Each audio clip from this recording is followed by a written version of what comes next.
before. Approaching the fundamental principles upon which this lesson is founded, it will be of benefit to you to keep in mind the fact that it is practical, that it brings you the discoveries of more than 25 years of research, that it has the approval of the leading scientific men and women of the world who have tested every principle involved. Skepticism is the deadly enemy of progress and self-development. Surely, this is no age for the skeptic, because it is an age in which we have seen more of nature's laws uncovered and harnessed than had been discovered in all history of the human race. Within 3 decades we have witnessed the mastery of the air, we have explored the ocean, we have all but annihilated distances on the earth, we have harnessed the lightning and made it turn the wheels of industry. We have made 7 blades of grass grow where but one grew before. We have instantaneous communication between the nations of the world. Truly, this is an age of illumination and unfoldment, but we have yet barely scratched the surface of knowledge. However, when we shall have unlocked the gate that leads to the secret power, which is stored up within us, it will bring us knowledge that will make all past discoveries pale into oblivion by comparison. Thought is the most highly organized form of energy known to man, and this is an age of experimentation and research that is sure to bring us into greater understanding of that mysterious force called thought, which reposes within us. We have already found out enough about the human mind to know that a man may throw off the accumulated effects of 1,000 generations of fear through the aid of the principle of autosuggestion. We have already discovered the fact that fear is the chief reason for poverty, failure, and misery that takes on 1,000 different forms. We have already discovered the fact that the man who masters fear may march on to successful achievement in practically any undertaking, despite all efforts to defeat him. The development of self-confidence starts with the elimination of this demon called fear, which sits upon a man's shoulder and whispers into his ear, "You can't do it, you are afraid to try, you are afraid of public opinion, you are afraid that you will fail, you are afraid you have not the ability." This fear demon is getting into close quarters. Science has found a deadly weapon with which to put it to flight, and this lesson on self-confidence has brought you this weapon for use in your battle with the world-old enemy of progress, fear. The 6 basic fears of mankind. Every person falls heir to the influence of 6 basic fears. Under these 6 fears may be listed the lesser fears. The 6 basic or major fears are here enumerated, and the sources from which they are believed to have grown are described. The 6 basic fears are: 1. The fear of poverty. 2. The fear of old age. 3. The fear of criticism. 4. The fear of loss. 5. The fear of ill health. 6. The fear of death. Study the list, then take inventory of your own fears, and ascertain under which of the 6 headings you can classify them. Every human being who has reached the age of understanding is bound down, to some extent, by one or more of these 6 basic fears. As the first step in the elimination of these 6 evils, let us examine the sources from whence we inherited them. Physical and social heredity. All that man is, both physically and mentally, he came by through 2 forms of heredity. One is known as physical heredity, and the other is called social heredity. Through the law of physical heredity, man has slowly evolved from the amoeba, through stages of development, corresponding to all the known animal forms, now on this earth, including those which are known to have existed, but which are now extinct. Every generation through which man has passed, has added to his nature something of the traits, habits, and physical appearance of that generation. Man's physical inheritance, therefore, is a heterogeneous collection of many habits and physical forms. There seems little, if any, doubt that while the 6 basic fears of man could not have been inherited through physical heredity, it is obvious that through physical heredity a most favorable lodging place for these 6 fears has been provided. For example, it is a well-known fact that the whole process of physical evolution is based upon death, destruction, pain, and cruelty, that the elements of the soil of the earth find transportation, in their upward climb through evolution, based upon the death of one form of life in order that another, and higher form may subsist. All vegetation lives by eating are the elements of the soil, and the elements of the air. All forms of animal life live by eating some other, and weaker form, or some form of vegetation. The cells of all vegetation have a very high order of intelligence. The cells of all animal life likewise have a very high order of intelligence. Undoubtedly, the animal cells of a fish have learned, out of bitter experience, that the group of animal cells known as a fish hawk are to be greatly feared. By reason of the fact that many animal forms live by eating the smaller and weaker animals, the cell intelligence of these animals which enter and become a part of man brings with it the fear, growing out of their experience in having been eaten alive. This theory may seem to be far-fetched, and in fact it may not be true, but it is at least a logical theory if it is nothing more. The author makes no point of this theory, nor does he insist that it accounts for any of the 6 basic fears. There is another, and a much better explanation of the source of these fears, which we will proceed to examine, beginning with a description of social heredity. By far the most important part of man's makeup comes to him through the law of social heredity, this term having reference to the methods by which one generation imposes upon the minds of the generation under its immediate control the superstitions, beliefs, legends, and ideas which it, in turn, inherited from the generation preceding. The term social heredity should be understood to mean any and all sources through which a person acquires knowledge, such as schooling of religious and all other natures, reading, word-of-mouth conversation, storytelling, and all manner of thought inspiration coming from what is generally accepted as one's personal experiences. Through the operation of the law of social heredity, anyone having control of the mind of a child may, through intense teaching, plant in that child's mind any idea, whether false or true, in such a manner that the child accepts it as true, and it becomes as much a part of the child's personality as any cell or organ of its physical body. Remember that when you make an appointment with another person, you assume the responsibility of punctuality, and that you have not the right to be a single minute late. It is through the law of social heredity that the religionist plants in the child mind dogmas, creeds, and religious ceremonies too numerous to describe, holding those ideas before that mind until the mind accepts them and forever seals them as a part of its irrevocable belief. The mind of a child which has not come into the age of general understanding, during an average period covering, let us say, the first 2 years of its life, is plastic, open, clean, and free. Any idea planted in such a mind by one in whom the child has confidence takes root, and grows, so to speak, in such a manner that it never can be eradicated or wiped out, no matter how opposed to logic or reason that idea may be. Many religionists claim that they can so deeply implant the tenets of their religion in the mind of a child, that there never can be room in that mind for any other religion, either in whole or in part. The claims are not greatly overdrawn.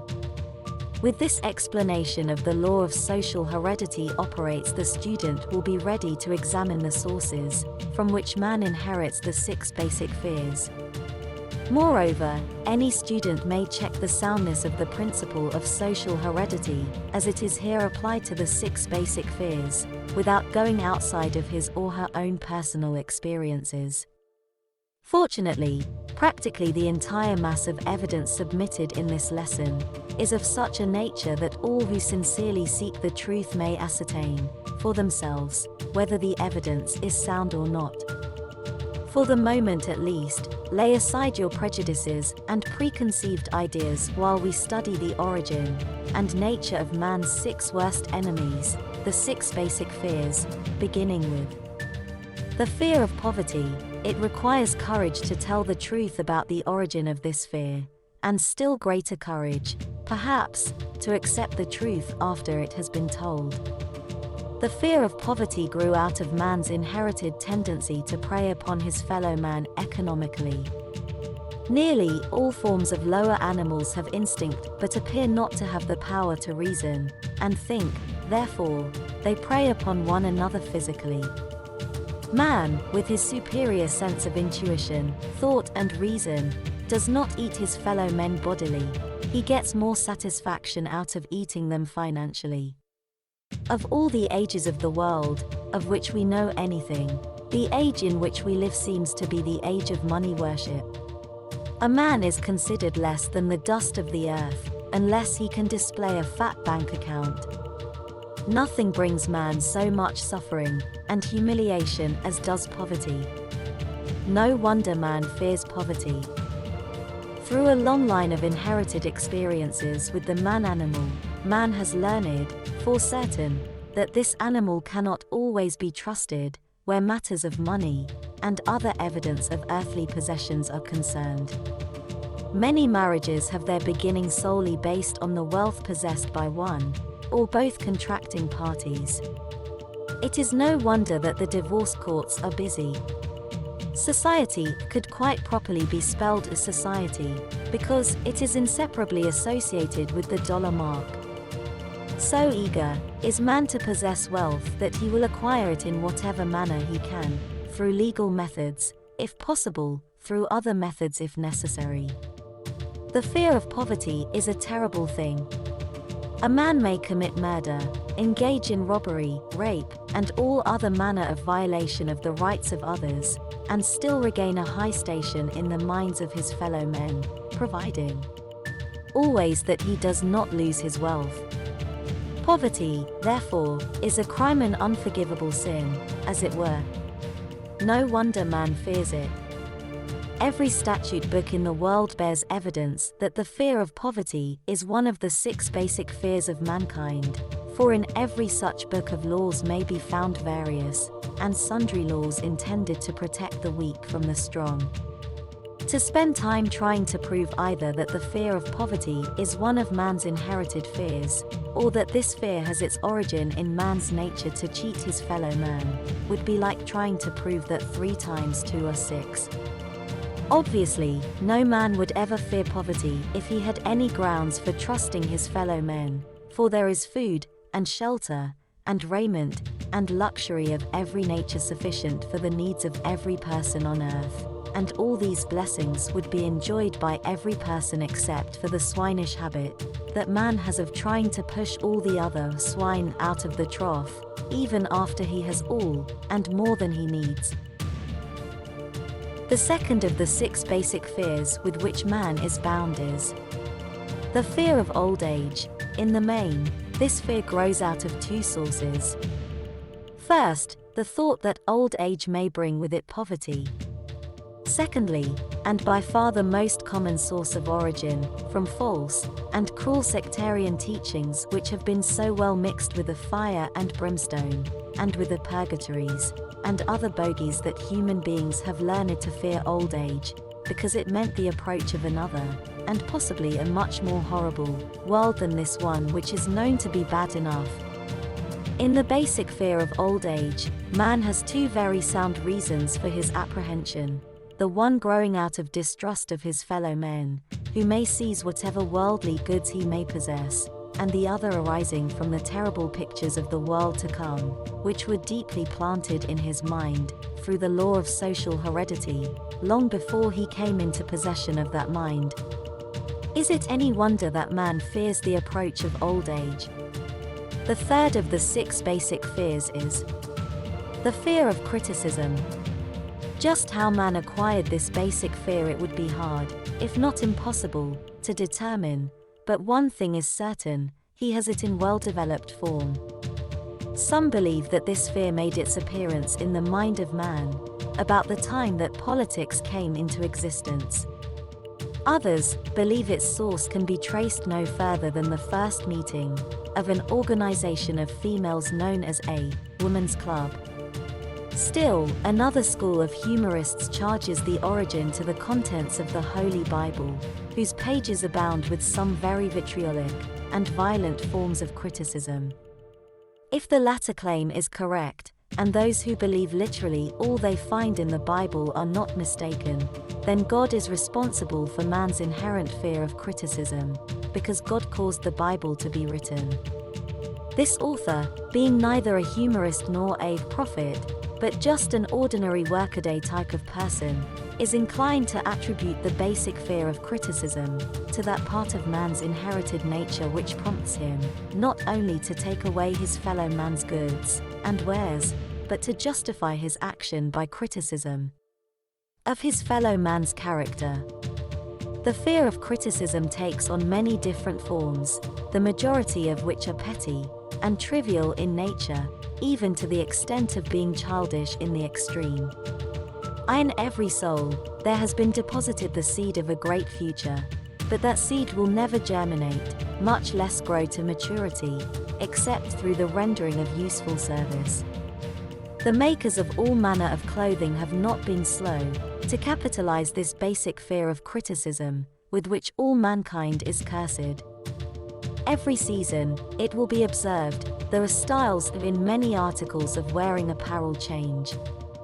Who establishes the styles? Certainly not the purchaser of clothes, but the manufacturer of clothes. Why does he change the styles so often? Obviously, this change is made so that the manufacturer can sell more clothes. For the same reason, the manufacturers of automobiles change styles every season. The manufacturer of clothing knows how the man-animal fears to wear a garment, which is one season out of step with that which they are all wearing now. Is this not true? Does not your own experience back it up? We have been describing the way people behave under the influence of the fear of criticism, as applied to the small and petty things of life.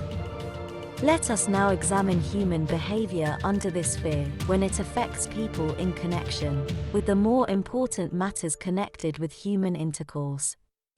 Take, for example, practically any person who has reached the age of a mental maturity, and if you could read his or her mind, you would find in that mind a very decided disbelief of, and rebellion against most of the fables taught by many of the religionists.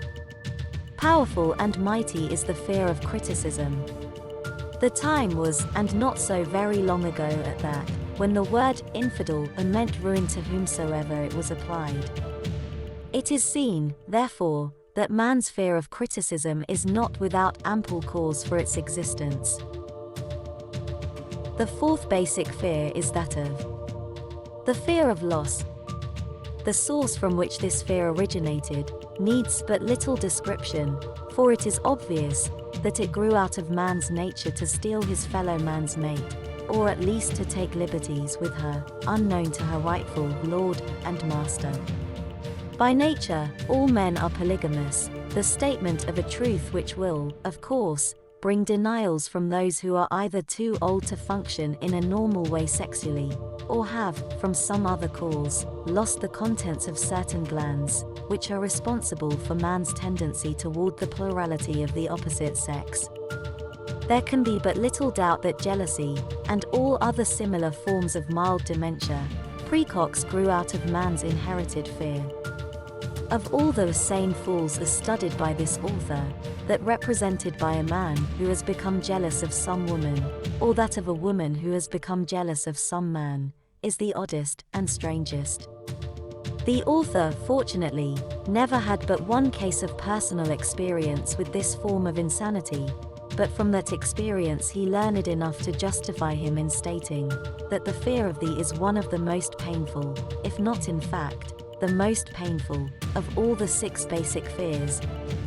And it seems reasonable to add that this fear plays more havoc with the human mind than do any of the other 6 basic fears, often leading to the more violent forms of permanent insanity. The fifth basic fear is that of the fear of ill health.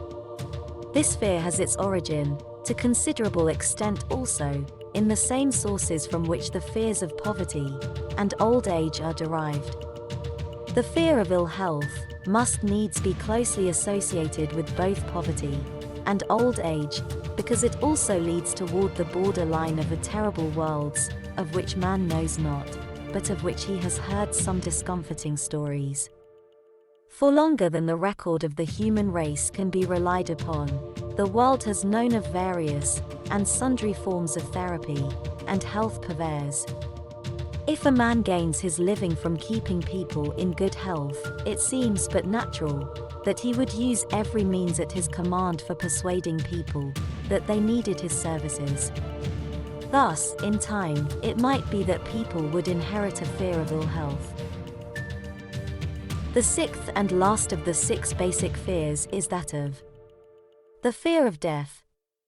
To many, this is the worst of all the 6 basic fears, and the reason why it is so regarded becomes obvious to even the casual student of psychology. The terrible pangs of fear associated with death may be charged directly to religious fanaticism, the source which is more responsible for it than are all other sources combined.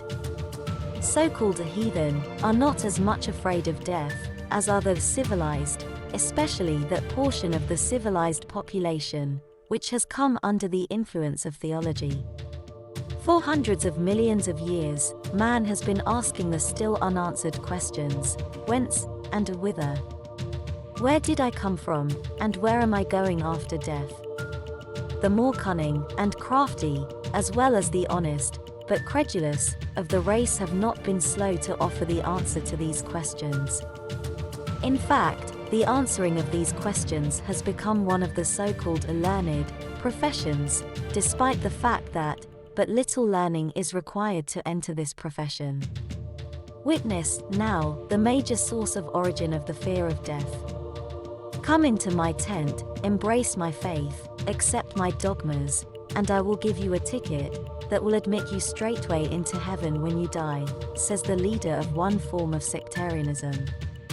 Remain out of my tent, says this same leader, and you will go direct to hell, where you will burn throughout eternity. While, in fact, the self-appointed leader may not be able to provide safe conduct into heaven nor, by lack of such provision, allow the unfortunate seeker after truth to descend into hell, the possibility of the latter seems so terrible that it lays hold of the mind and creates that fear of fears, the fear of death. In truth, no man knows, and no man has ever known, what heaven or hell is like, or if such places exist, and this very lack of definite knowledge opens the door of the human mind to the charlatan to enter and control that mind with his stock of legerdemain and various brands of trickery, deceit, and fraud. The truth is this: nothing less and nothing more, that no man knows, nor has any man ever known, where we come from at birth, or where we go at death.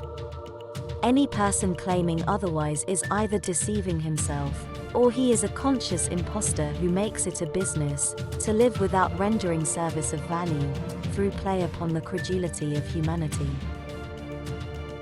Be it said, in their behalf, however, the majority of those engaged in selling tickets into heaven believe not only that they know where heaven exists, but that their creeds and formulas will give safe passage to all who embrace them. This belief may be summed up in one word: credulity. Religious leaders, generally, make the broad, sweeping claim that the present civilization owes its existence to the work done by the churches. But it is not, cannot be, true that civilization has grown out of the efforts of the organized churches and creeds, if by the term a civilization is meant the uncovering of the natural laws and the many inventions to which the world is the present heir. If the theologians wish to claim that part of civilization, which has to do with man's conduct toward his fellow man, they are perfectly welcome to it, as far as this author is concerned.